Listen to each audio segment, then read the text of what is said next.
Welcome everybody to a new channel series, Minecraft Dungeons. Saw this game just came out a couple days ago. I picked it up via Games Pass and I'm pretty excited to play it. We are gonna just jump right in. It was a time of great adventure and danger.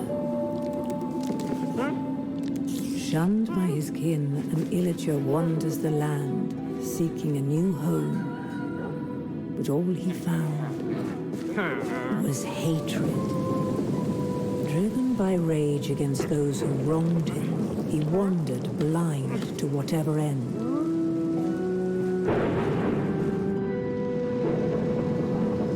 Until at long last, the illager found something that would change him forever. The Orb of Dominance.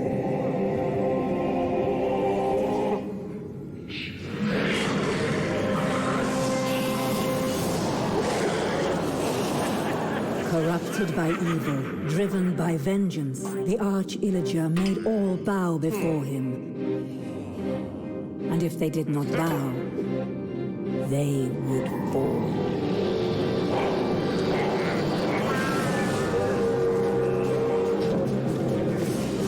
The illagers raided the land.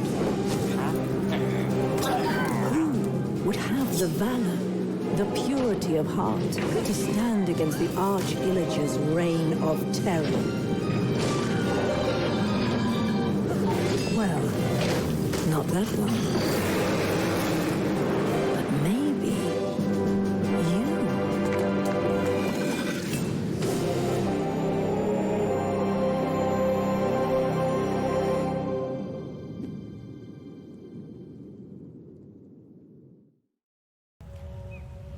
The village is burning. No doubt this is the work of the evil Arch-Illager and his minions. They sweep across the land like a ravenous scourge, subjugating or destroying all in their path. This is a time for heroes like yourself. Make haste. The villagers have need of you.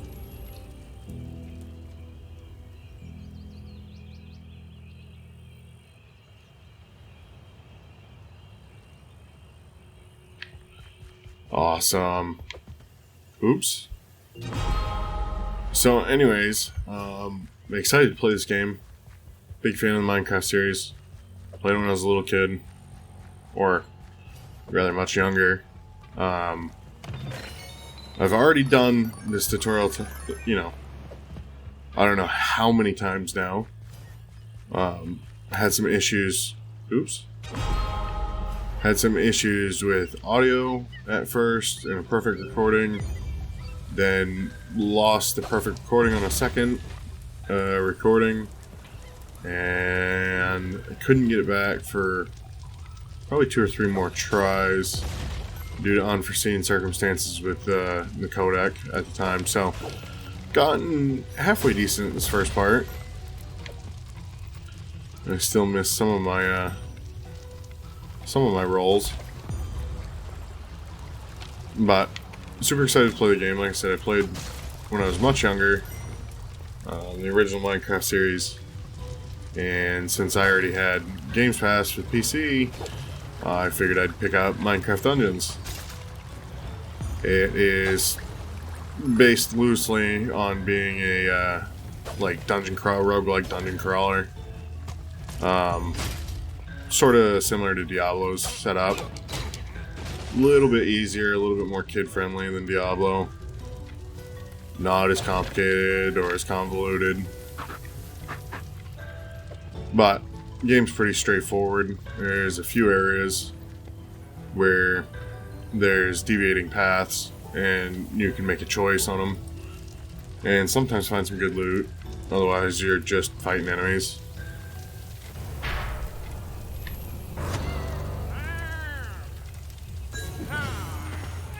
And as we saw in the intro, we're dealing with that little malformed villager. Alright, let's enchant. What do we got? Oops. Poison and fire. Let's do fire. I believe we get tools and weapons and stuff fairly frequently. Like this artifact, we get stuff all the time throughout the game, so I'm sure that I'll be changing weapons very quickly here once the game gets moving. We plan on playing this at a relatively fast rate, as fast as I'll be able to play it anyways. Oops. I don't plan on being super...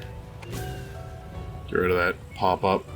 I don't plan on being super proficient. I'm not going for 100%. These roguelike crawlers or dungeon crawlers kind of rely on the aspect of playing the game to 100% in order to fill out a lot of its time, gameplay time. I don't think there's many collectibles per se. There's definitely chests and things to find, as you've seen. But for the most part, I think most of it doesn't make too much of a difference in the actual end game.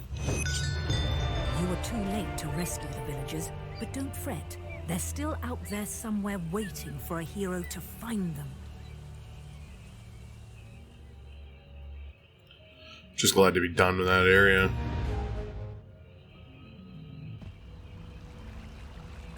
"100% mobs, 100% chest." Let's open up our loot box. And it's a fishing rod. Yep. I already knew that one 100 times. Alright, let's see here. Some clouds in the way. We have to go right over to the Creeper Woods. I do like how they kind of introduce some aspects of vanilla Minecraft, like PC Minecraft, into Minecraft Dungeons, like the fireworks, for example. By the Arch-Illager's decree, all free folk are now enemies of the Illager Empire. Somewhere in these woods, a caravan is transporting villager prisoners to labor in far-off lands. Find the caravan and stop the Illagers, or there's no telling what dreadful doom will befall our villager friends.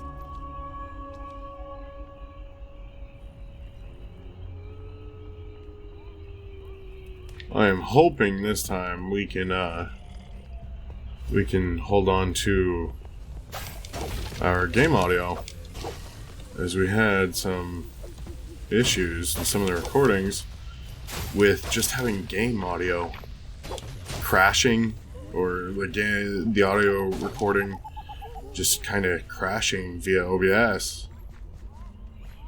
Kind of just hangs out and loses it. Normally after cutscenes, but for the most part, I'm hoping it's not going to happen again. Because I actually want to play this game and not get sick of it. Playing it for the, 9th time again?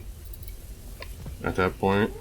Not really. I think we're doing my 3rd or 4th hour. 3rd or 4th start over of the first hour, I should say. I'm not too bad at these console kind of dungeon crawlers. They're not too bad, especially with the controller. They make everything majorly easy. You hear wolves. Wonder if I'll ever see them. Ah, hack and slash. Just too short on everything. Alright. What do I got around here? I look like a pin cushion. So glad I don't die in this deep water. Yeah, in the first couple of games I got really lucky on some drops. But this time around, hopefully everything will stick together. We'll run fine and record fine. My issue is that a couple times back I was having frame dips, which my processor and my graphics card should be more than capable of handling just OBS settings conflicted with the CPU and GPU for the computer, which I went the laptop route when I had gotten this new computer because I like the idea of mobility, even though for the most part the laptop stays in one area.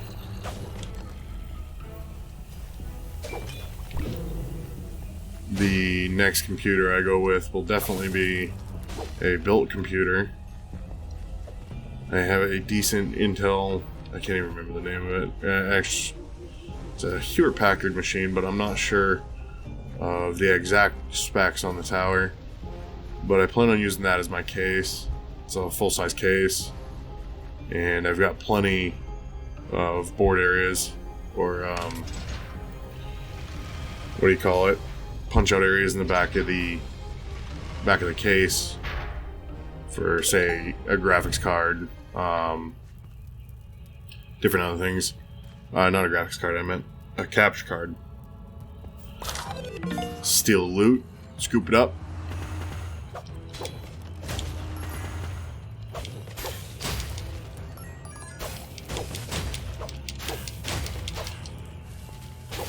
And it's actually, as is, it's got an Intel based motherboard.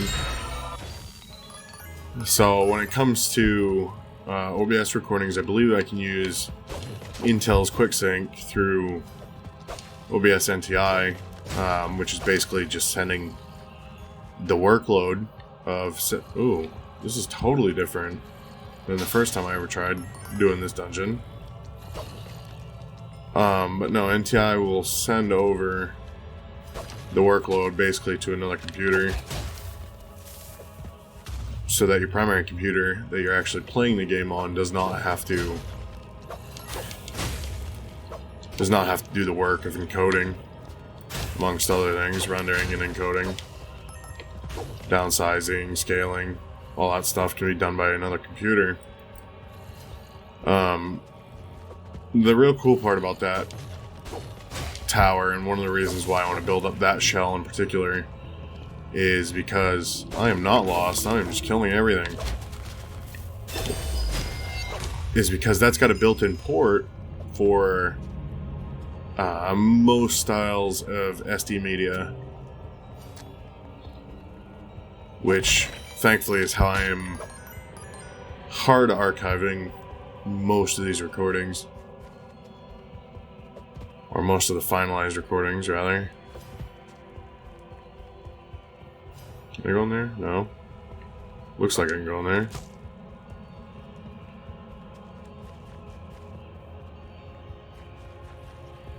By keeping the media on an SD card, it's also much easier for me to pull it up much later.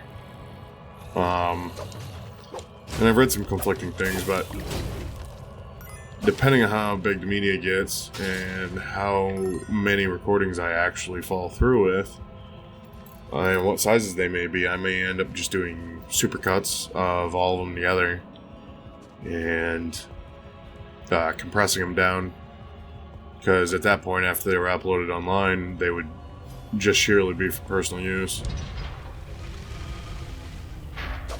So I wouldn't necessarily be worried about any loss in bitrate or any other rendering areas. I know recovering compressed video is not the prettiest thing to do, especially when you're watching it, or compressing already compressed video is not the best thing to do. I can't remember if there's anything over here. Nothing. But it's all in the process of learning. I might do some forms of media and then test it down the road after I get some oops. I do not know. Alright. I'm fine. Yeah, after I get some different sets of media and stuff, figured it all out and have it all set up, so that it consistently runs the way I want it to and records the way I want it to. Basically archiving just as soon as it's done editing or done rendering. Normally make the hard copy to the SD card before YouTube upload, just in case anything does happen. I do have a hard backup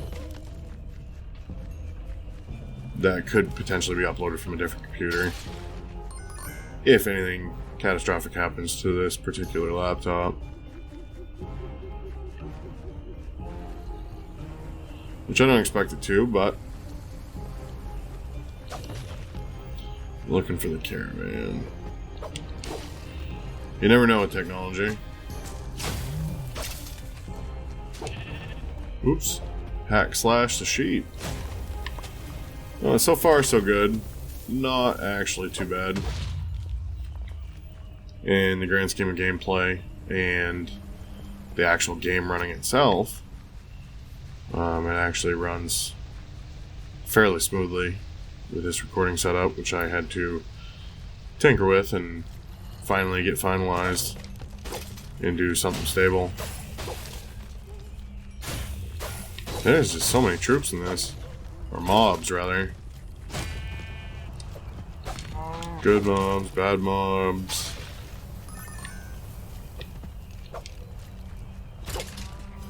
You would run 3 steps and then turn around. Alright, where are we at and what are we doing?